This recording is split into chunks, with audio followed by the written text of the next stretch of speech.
La Sociedad Española de Radiodifusión presenta... Ser... ¡Viva la radio! Podcast. Siempre.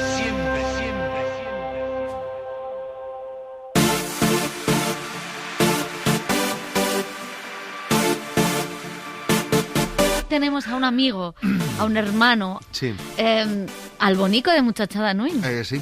También al gordo de Muchachada Nui, dirían otras personas pero menos qué amables. ¿Qué personas? Gente cabrona. ¿Cuánto Gente cabrón hay en el de mundo? ellas. Al payaso de Balada Triste. Venga, sigue. Al hombre que más veces ha hecho de Franco. Efectivamente. Exactamente, y bien hecho además. Ajá. La mitad de Ojete Calor es mi debilidad. Sí. ¿Qué sí. más? Ojete, concretamente. Carlos Ojete. Carlos Ojete. Sarah Connor, el peor profesor de autoescuela del mundo. Que sí, que se recuerda. Carlos Areces, sí. Qué placer tenerte aquí. ¿Qué tal? Paco Porras, eso se puede decir. Paco Porras, también. sí, se puede decir, se ha hecho público. Me agobias con tus historias y un par de cosas te voy a decir. 2 puntos. Eres tonta y eres gilipollas. Eres tonta y eres gilipollas. El cine en la Ser con Pepa Blanes. Protagonizas Muertos, nueva comedia de Movistar Plus, sí. En la que eres el superprota. Durante la pandemia tuvimos más trabajo que nadie, con más riesgo que nadie. ¿Pero a quién se aplaudía a las 8 en los balcones? A los sanitarios. A nosotros, nada. Ni un gesto, ni una cancioncita en Instagram. La gente prefiere fingir que no existimos. 204. Pero ¿sabes qué? Quieran o no quieran, algún día todos nos necesitarán. Mi más sentido pésame, familia. Damaso Carrillo, agente funerario. ¿Han pensado ya en qué despedida se merece su ser querido? Si me permiten enseñarles el catálogo, observan que en Funeraria Torregrosa tenemos un amplio surtido de féretros que van desde... Una serie coral, ¿eh? No te dejes engañar. Sí, pero yo quería ser el único que apareciera en el único actor de la serie. Pero por lo visto eso no va así. Entonces, quiero decir, soy el prota, pero estoy bastante... Luego, cuando he visto los pocos capítulos que hemos visto montados, que han sido a lo mejor 3 o 4...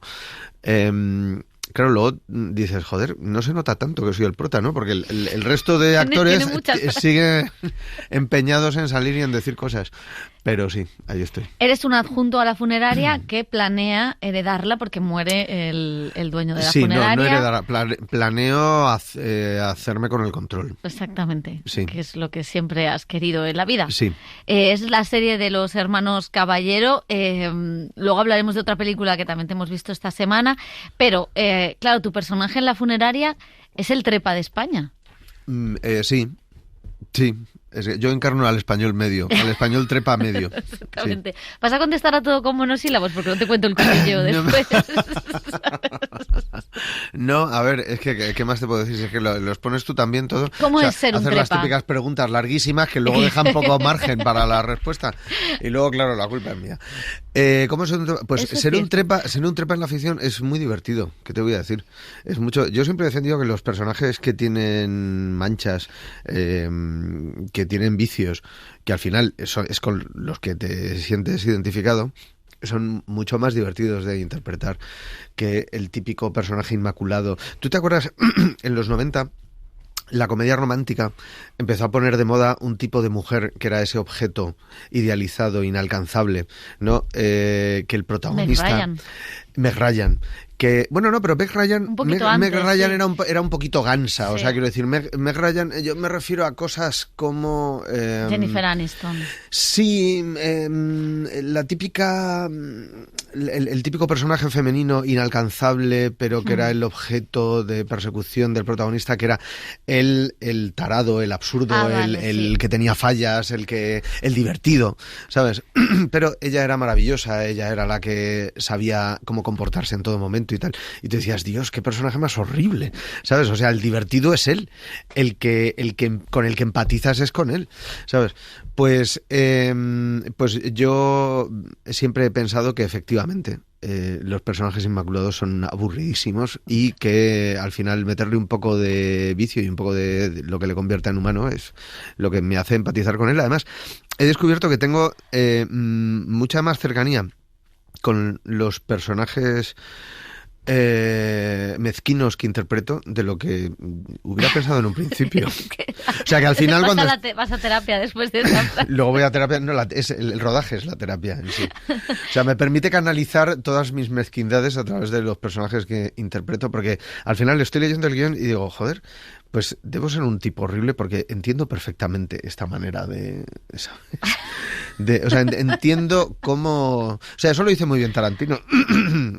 Cuando se pone a escribir tiene que comprender la motivación de todos los personajes que escribe, ¿sabes? Incluidos de los nazis. No, claro, de ahí el éxito no de la caricaturas, zona, claro, de ahí la zona de interés, que es... por ejemplo. ¿La has visto? Por ejemplo, sí, pero yo me acuerdo, sí, la he visto y me parece una de las películas reseñables del año.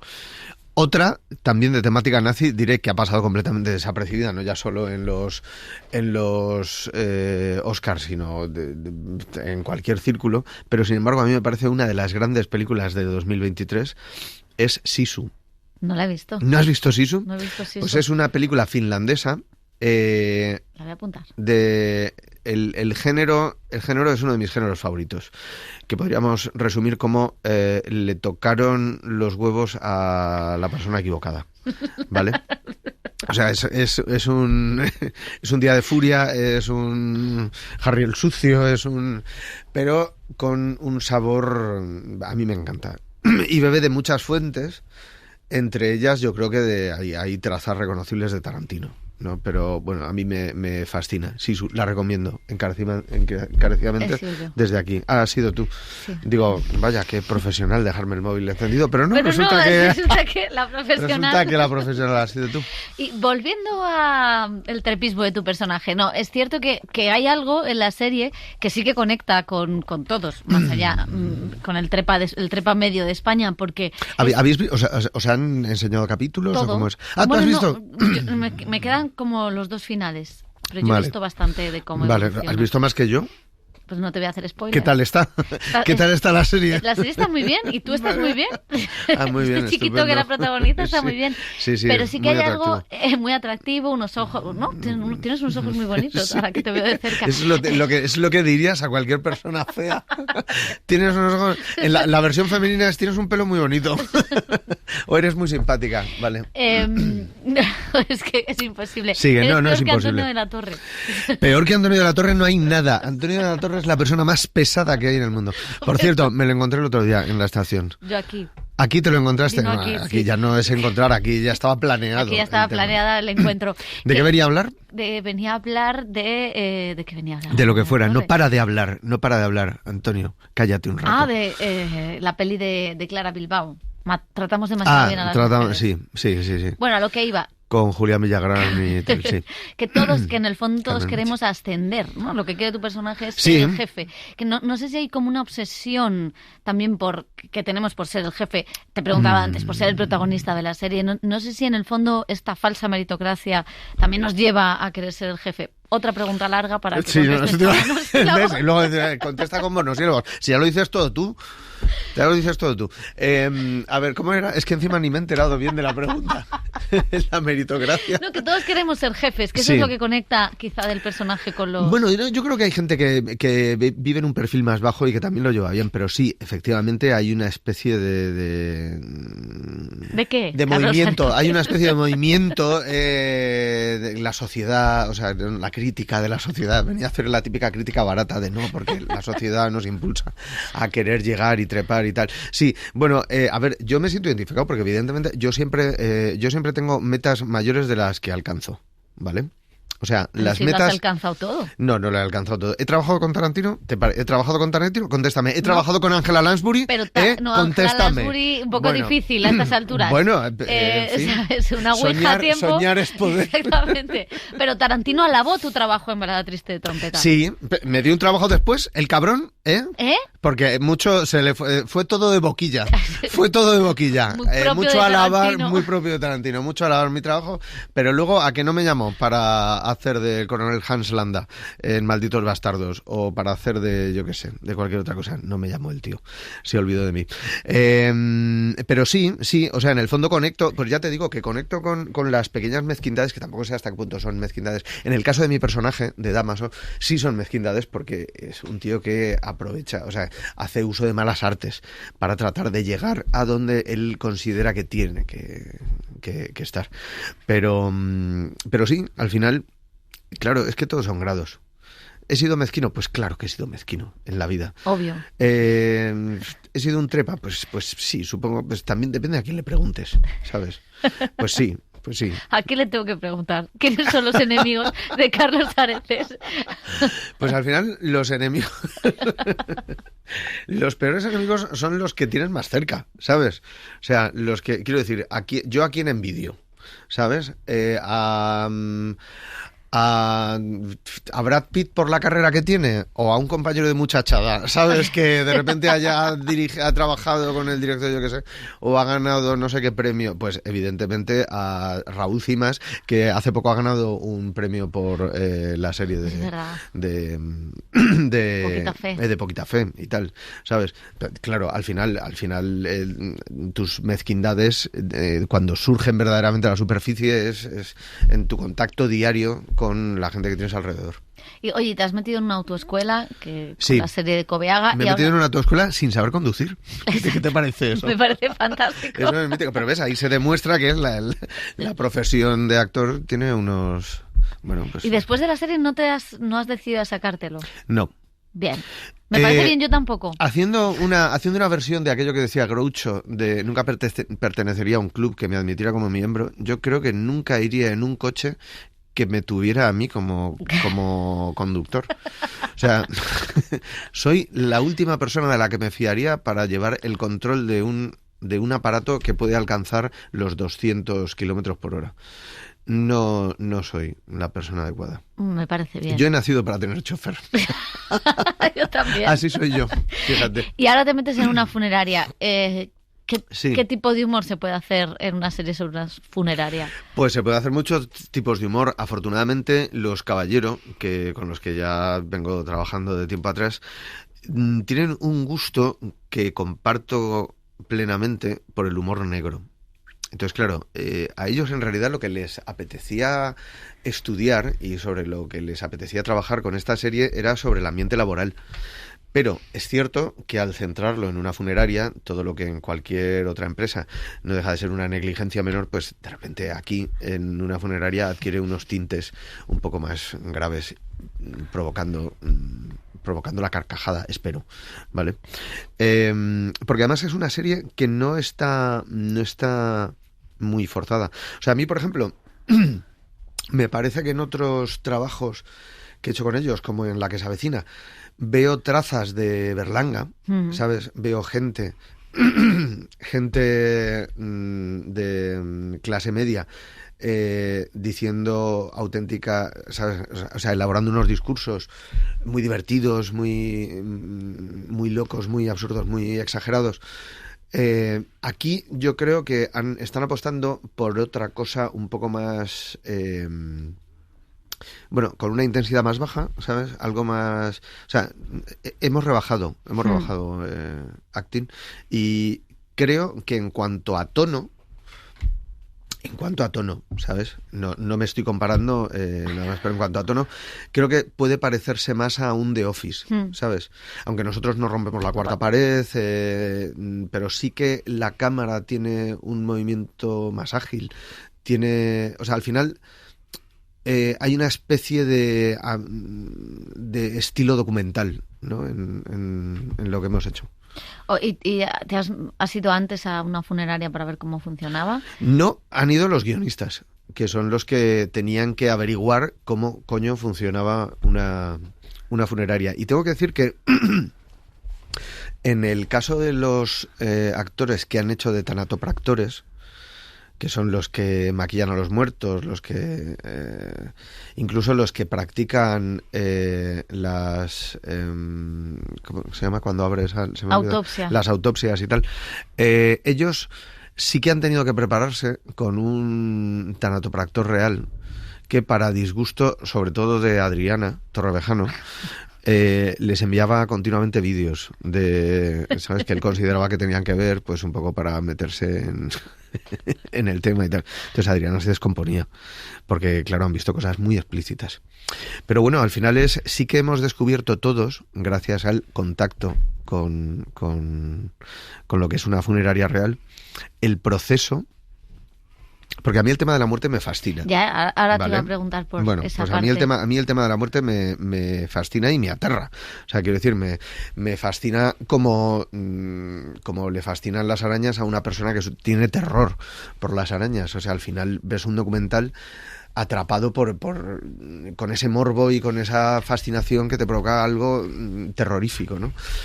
Pues a mí me pasa un poco lo mismo. Y el proceso que llevan los cadáveres, yo pensaba que solo los que eran expuestos, pero por lo visto no. Por lo visto, ante la posibilidad de que cualquier cadáver pueda ser expuesto, lo hacen con todos. Creo que lo hacen con todos. Eso es lo que nos dijeron.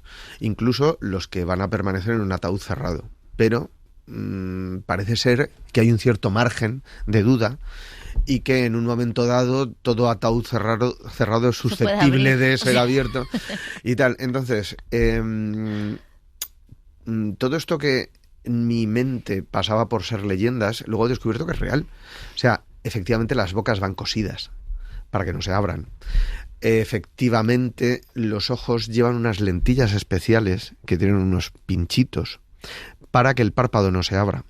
Efectivamente, las narices y otros orificios van tapados de algodón para que no salgan líquidos. En fin, pues has aprendido muchas cosas. He aprendido bastantes cosas. Claro, tú decías que te fascinaba la muerte. Tienes un libro de fotografía post-mortem. Sí, has coleccionado. Que por cierto no me ha pagado ni a mí ni a todos los que hemos colaborado en el libro, el editor, y no seguimos esperando y estamos bueno, estoy yo con denuncia mediante.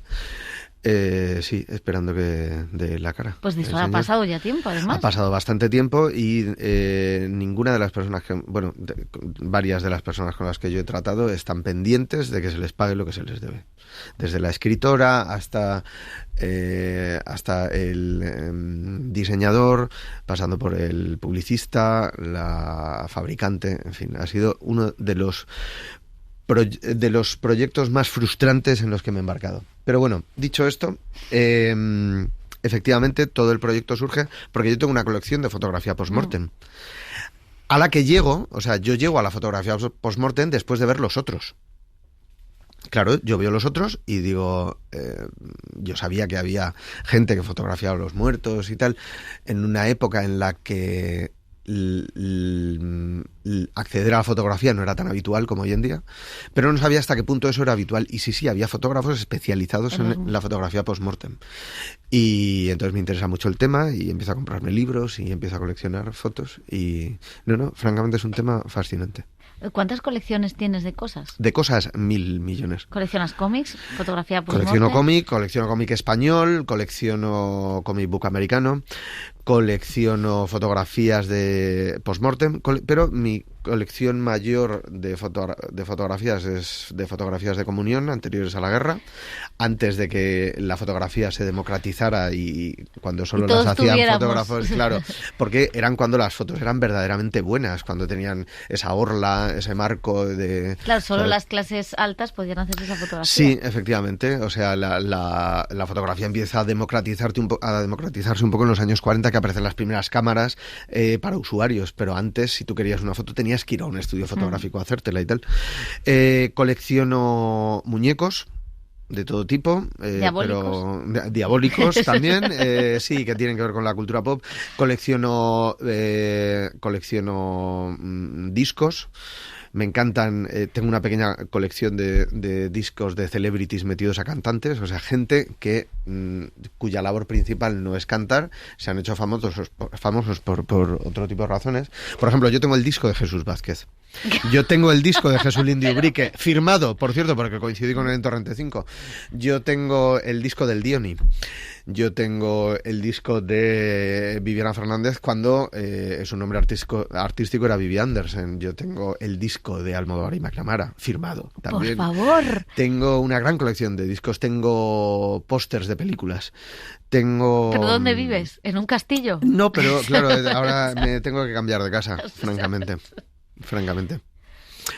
Me encanta esta entrevista que no sé a dónde ¿Qué te parece? No, ni yo tampoco. ¿Qué te parece? Va a conducir, pero bueno, está bien. No, hablando de la muerte. Sí. Porque al final coleccionar tiene algo que ver. O sea, decía Humberto Eco que hacer listas tiene que ver con las evitar listas la me muerte. fascinan. Claro. Tiene que ver con el TOC, tiene que ver con las listas y con tiene que ver con evitar la muerte y con el TOC.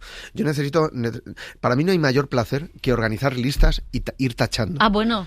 Eso, tú lo entiendes, ¿verdad? Todas las preguntas que te he hecho tachadas. Entonces yo todas las cosas que compro por internet, todas las cosas van apuntadas, se van apuntando en una lista y luego son consecuentemente tachadas cuando llegan, cuando son recibidas. Hacer listas de los libros que me he leído, hacer listas de las películas que voy viendo, hacer listas de tantas y tantas cosas, hacer listas de los muñecos que me compro. Sí, eso es... y efectivamente creo que tiene que ver con la necesidad de parar el tiempo.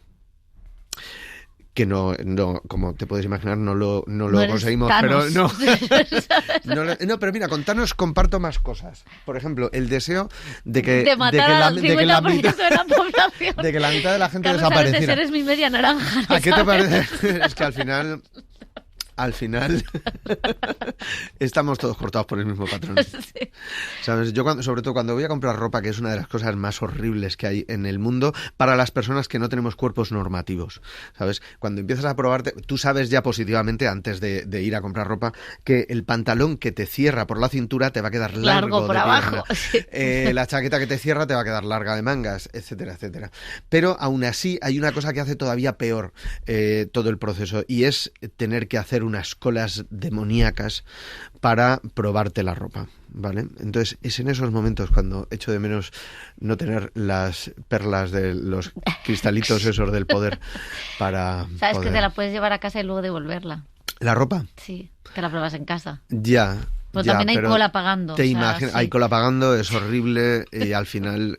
¿Tú sabes la de ropa que tendría que llevarme? Porque claro, de cada prenda tendría que llevarme 3 tallas para averiguar, para ver. Esa es otra. ¿Por qué no se unifican las tallas? O sea, tenemos un sistema métrico aceptado en Europa. Tenemos, yo qué sé, hemos aceptado el calendario romano. ¿Por qué no nos ponemos de acuerdo en que la talla 46 de pantalón sea la talla 46 de pantalón en cualquier mundo? ¿Vale? O sea, lo hacemos con los zapatos. ¿Por qué no lo hacemos con el resto de prendas? Totalmente de acuerdo. Bueno, pues desde aquí un llamamiento. Hemos hecho varios llamamientos. Hemos hecho muchos llamamientos. En plena Semana Santa. No me son suficientes. No, te decía lo de esto de los hacer muertos, listas, sí. Porque en el fondo no sé si somos de una generación que no miramos igual a la muerte que la generación de nuestros padres o nuestros abuelos, y ahí también... Porque era más habitual, dices. Claro, o porque se vivía en casa, o sea, quiero decir que las cosas han cambiado, ¿no? Sí. Entonces, no sé o en si sitios como México, por ejemplo, a mí me Sí. sorprende mucho el contacto que tienen en México con la muerte. Sí, efectivamente, nosotros hemos tendido a ocultarla, ¿sabes? La muerte y la vejez son cosas que procuramos evitar en nuestra sociedad, más la muerte. Claro, la vejez al fin y al cabo tú no puedes prohibir a la gente vieja que salga, a la gente con arrugas que salga a la calle, ¿no? Pero sí que hemos montado toda una industria para no tener contacto con el muerto. Entonces, ¿qué pasa? Yo no voy a ser un cínico. Yo estoy muy agradecido a esa industria. Soy un hijo de mi tiempo, entonces mira, uno de los pocos muertos que yo he visto en mi vida fue a mi padre. ¿Vale? No porque tuviéramos el cadáver expuesto, sino porque cuando murió, entré en la habitación del hospital en la que había muerto, apenas hacía media hora que había fallecido y ya era otra cosa. O sea, ya no era mi padre. Ya de repente, por extraño que parezca, de repente habían cogido... Claro, la lividez de la cara, tú sabes que nosotros reconocemos unas facciones también por el color rosado de la cara, pero en cuanto baja la sangre, tu cara se vuelve blanca y las facciones cambian completamente. Entonces, ya de repente no era mi padre, era otra cosa, ¿no? Si a algo estoy agradecido es a que haya una serie de personas que se hagan cargo de él una vez que muere y que nosotros lo único que tengamos que hacer sea firmar y elegir cosas y tal. Porque soy un hijo de mi tiempo y yo no he tenido un contacto tan habitual con la muerte como tenían, tú dices, nuestros padres, sí. Bueno, los míos sí, porque mis padres eran muy mayores, pero sobre todo nuestros abuelos.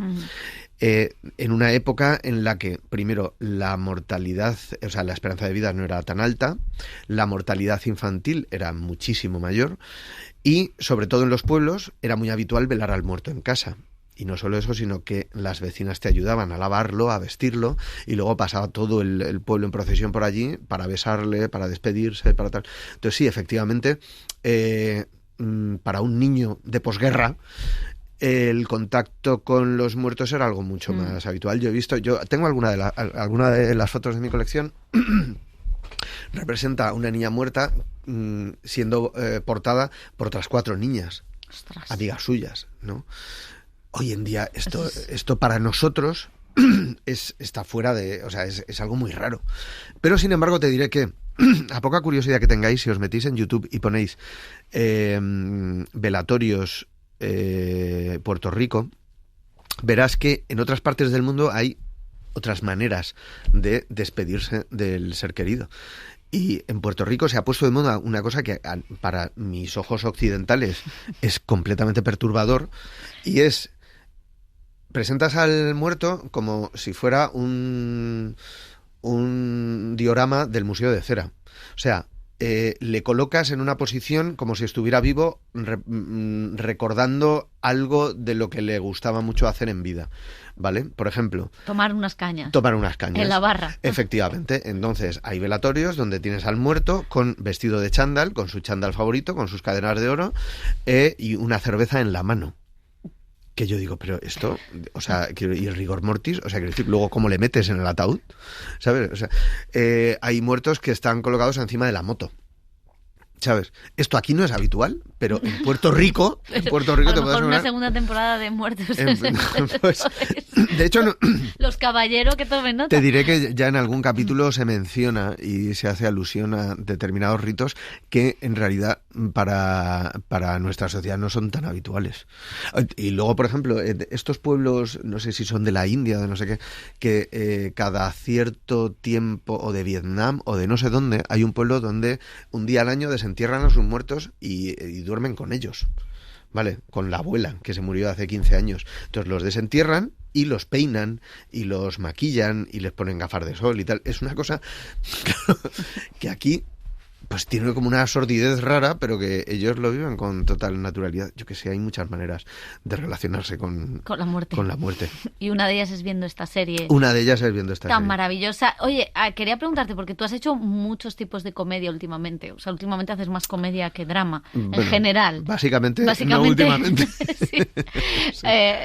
Pero no sé si ha dejado... Hay muchas series de comedia últimamente, hay muchas pelis que se estrenan. Esta cosa de que la comedia siempre había estado peor considerada, ¿esto ha ido cambiando? A ver, yo creo que a lo que se refiere a la gente cuando dice que la comedia está peor considerada es principalmente a que la comedia no suele aspirar a tantos premios y a tanto reconocimiento público y de las altas esferas como el drama. Yo creo que esto sigue siendo así, efectivamente.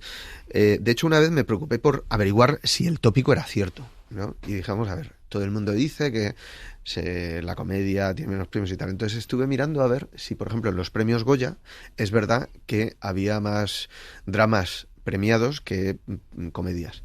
Y efectivamente era así. O sea, prácticamente en el caso de los Goya, cuando lo miré, los premios principales de todos los años estaban copados por películas dramáticas, exceptuando Boca a Boca, que le dieron el premio a Bardem, y no recuerdo si recibió algún premio más, y luego ya prácticamente había que esperar a 8 apellidos vascos para encontrar alguna comedia que hubiera triunfado y tal. Probablemente me esté dejando alguna, pero era algo muy residual. Y cuando miré los Oscar era todavía peor. Porque cuando lo miré, me parece que la única película que podía pasar por comedia, y tampoco era verdaderamente comedia, era Peor Imposible. ¿Sabes? No había ninguna otra que hubiera alcanzado el estatus. Me parece que estuve mirando como los últimos 40 años o algo así. Y bueno, pues yo qué sé, me parece que hay un cierto snobismo, para que te voy a engañar. Me parece que hay un cierto snobismo. Pero incluso dentro de la comedia también hay cierto snobismo. O sea, tendemos a valorar una comedia fría, una comedia aséptica, una comedia de Kaurismäki, más que una comedia, ¿qué te voy a decir? Más que Torrente, por ejemplo. A mí Torrente me parece una grandísima película de comedia y sin desmerecer, por supuesto, las de Kaurismäki, por ejemplo. Pero bueno, yo qué sé, al final a lo mejor es una manera de compensar, es una justicia poética, porque luego al final las que se llevan de calle la taquilla suelen ser las comedias, ¿sabes? Exactamente. O sea que, bueno. Se me olvidaba que también has hecho de Tarra, de Thierry. Sí, efectivamente. Maravilla. Hecho de Franco, hecho de Tarra.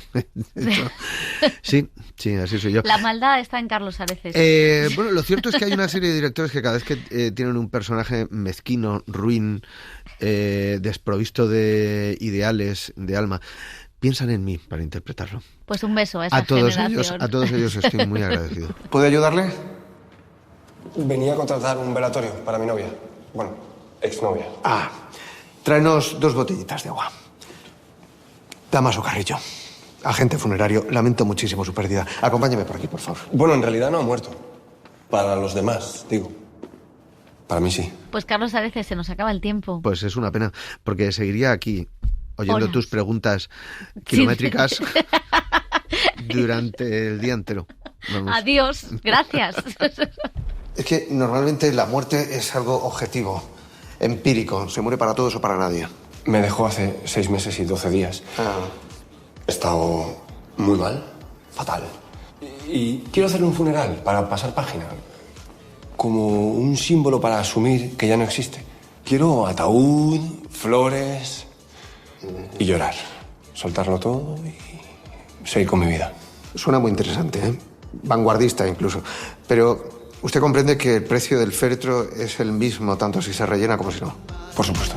Ay, qué bien, ay, qué mal, ay, qué bien, tan mal, ay, qué mal. El cine en la SER con Pepa Blanes. Como cada mes se encuentra gorda o fea o con dolor de pies. Sufrir es su adicción. Disfruta sus tragedias sin moderación. Siempre que la ves, supera con sus dramas los de Falcon Crest. Estaba siempre mal, por eso se lo tuvo que explicar a Amaral. Como Frances McDormand en la de Fargo, eres más tonta que hecha de encargo. Ay, qué bien, tan mal, ay, qué bien, ay, qué mal, ay, qué bien, tan mal, ay, qué mal, qué regular. Con fuerte depresión, es como Maribel siente satisfacción. Suscríbete al Cine en la SER. Escúchanos en directo en la SER los sábados a las 7:30 de la mañana y los domingos a las 3 de la madrugada. Cadena SER. La radio.